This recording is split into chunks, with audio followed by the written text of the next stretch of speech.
Welcome to our channel. Today we how to backup with React component library in GitHub, full guide step by step clearly.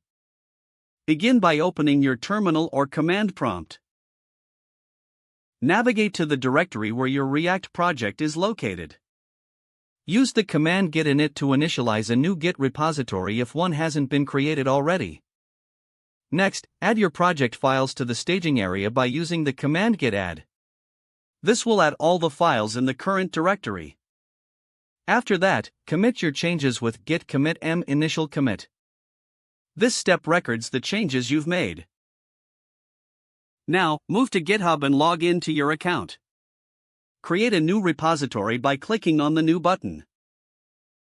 Enter a name for your repository and provide a brief description. Decide whether you want this repository to be public or private.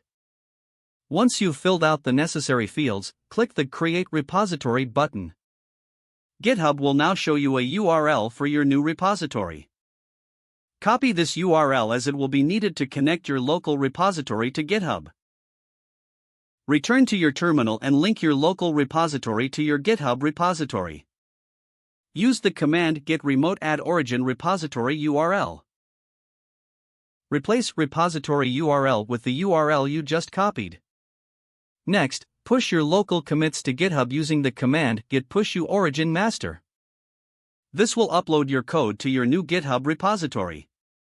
If you make further changes in your project, remember to repeat the git add, git commit m your message, and git push steps.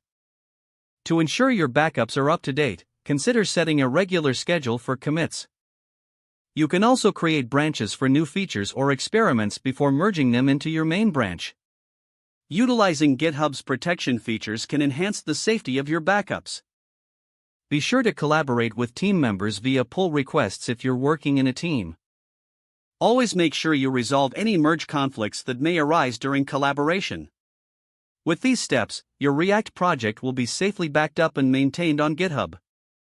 If the page does not load, refresh the browser or try again in a private or incognito window. Make sure you are using the correct email address, then retype it carefully to avoid small typos. Don't forget to like this video and subscribe to our channel for more step-by-step tech guides.